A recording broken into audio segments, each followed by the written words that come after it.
What is up, everybody? Welcome back to Saturdays Only.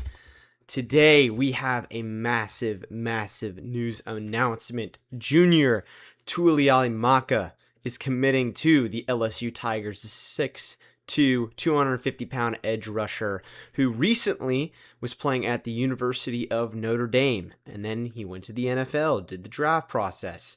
Don't know what team he was signed by, but when the news of the TRO, temporary restraining order, was announced in Louisiana, along with Jack Pyburn and lots of other big-time college football athletes and college basketball athletes who can now return for a fifth season after going through the draft process or being a part of a team on the practice squad, being signed to a contract, whatever it is.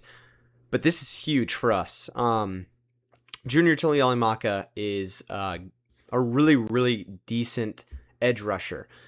He played at Notre Dame for 4 years. He was one of those guys that was a constant rotation piece, and for the past 2 years he started. And I just watched his game tape, especially the game against Texas A&M, who had one of the better, if not the best, offensive lines in the SEC, and he looked really good. Then again, he's not super outlandishly fast.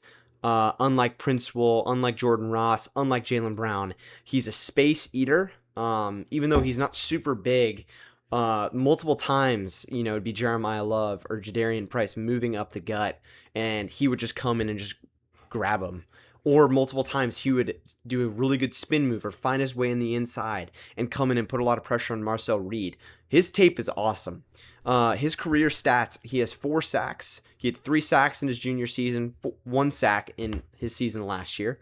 He had 38 solo tackles through 4 years of college football, 60 total, and then he had 1 interception last year. He is a really good depth piece for LSU. Now, you guys are probably wondering, Ben, how can this guy come back after going in the NFL?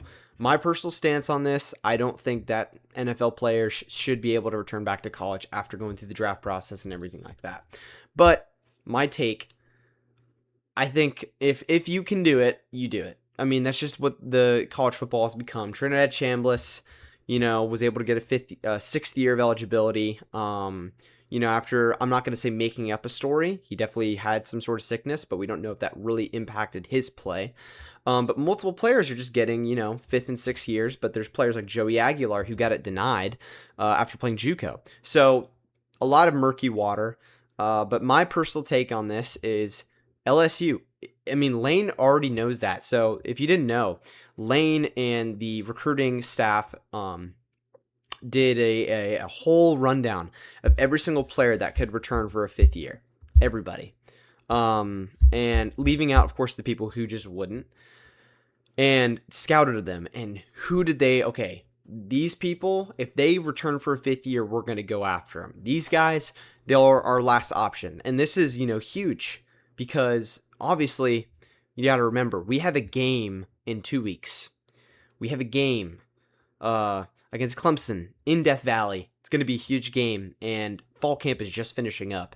And at the end of fall camp, you have a lot of injuries. You have a lot of players that are, okay, the depth here is not going to be, working out against a really skilled team in the SEC that we're going to up against. Or let's look at the depth of this team. Wow, they probably have us beat there. So that spring portal's no longer there after spring practice where you could go get guys from the portal. We got big-time guys like A.J. Halsey, who was our second best defensive player last year behind Mansour Delane and was a borderline All-American. So you look at a lot of stuff there, and you're like, I know it's unethical, but we have to go do this. And one of the positions that we did need a little help on was the defensive line. I mean, if you haven't heard, we're probably going to start 2 freshmen on the offensive line, Richard Anderson and Deuce Geralds, which are both freaks of nature. Deuce Geralds is like a mini Aaron Donald. Watch the tape. He's a beast. And Richie Anderson was a 5-star consensus on every single site. He's going to be a beast. Just a space eater, your typical ginormous human being. And then on the edge, of course, you have Prince Will, you have Jordan Ross, you have Jaylen Brown, and you have, it's crazy I don't remember his name, our 5-star commit. But, I mean, just big time stuff that's rolling through in Baton Rouge right now. I really do think that he's probably going to be getting some starting minutes come later in the year. We'll see exactly what happens with this TRO. Then again, I'm going to explain to y'all what this means. So Louisiana judge was granted fifth-year players who even went to the NFL they allowed them to enter the transfer portal. So that's why people like Thomas Castellanos, who weren't even signed or anything like that, who just like were floating around, he wanted to enter the transfer portal. And the rules stated that the January transfer portal window is the only transfer portal window that you could enter into, right? So people like Castellanos would have to return to Florida State. And then there's players in the NFL who are like, it's not going well here. I want to go back to college football. It's unfair. If I knew that the fifth year was coming, then I would have stayed in college football and gotten my extra fifth year, right? Makes sense. I mean, if I was a college football player, I did the exact same thing. If I wasn't, going to be good in the NFL, I didn't have a spot in the NFL. I'm like, okay, I could make millions of dollars playing another year of college football. And the TRO granted them a temporary restraining order. Now, if you remember with Charles Bediako in Alabama, the Alabama basketball player who played in the G League, signed a two-way contract, all that good stuff. And that also relates to RJ Lewis Jr., the big-time commit, who was the Big East Player of the Year, who's now committed to LSU. Hopefully he can get that TRO or even get a full exemption to play college basketball for another year. But that means that they have a temporary restraining order, meaning they can play college football and they can practice and they can sign with a team and sign contracts and all that stuff until they make a further decision, meaning that it probably won't last for long. So Lane and the defensive staff, Blake and all of them, are probably like, okay, these guys who are on our board, we need depth here, so let's go get them. And probably signed Junior Tuihalamaka to a pretty decent contract. Probably reached out to him as soon as he was like, I'm going to return to college football. And from that, you're going to have a lot of shaking up. People are like, well, does that mean we're going to have to forfeit wins? No, it doesn't mean we're going to have to forfeit wins. Same rules apply with the regular January transfer portal. It just means that if they make a decision, the court makes a decision later in time that the TRO players can no longer play college football, then they can't play college football. And we just have to rely on our second string guys and all the other people. But people like Junior Tuihalamaka are going to be able to play college football until this TRO is lifted, which will probably be, if I had to guess, it probably will be defended. It'll probably be, worked on a lot and attacked. And then they'll probably make a decision, meaning TRO, everybody who had that temporary restraining order, you can no longer play college football. But this is really, really, really helpful for us. You're bringing in a veteran guy. You played, a guy who's been playing big-time college football at Notre Dame, who has been in the playoff, who has been in systems that have actually been really, really, really useful. And he understands college football a lot better than a lot of these freshmen do. So I'm really, really, really excited to see how this works out for LSU.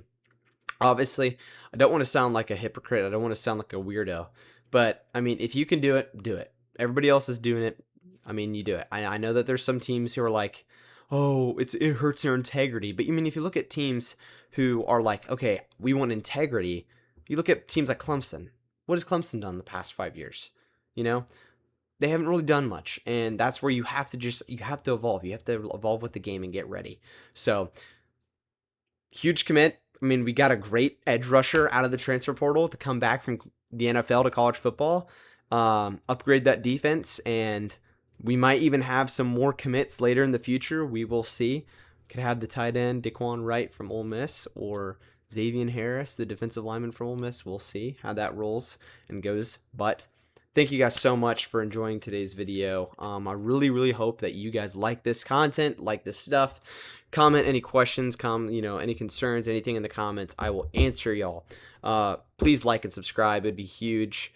If you want to turn on that ring bell icon, I could care less, but I really would like y'all to tune in for every video that I make for this college football season because we are going to be locked in on this. So, love y'all. Stay blessed. Have a great rest of your week. Peace.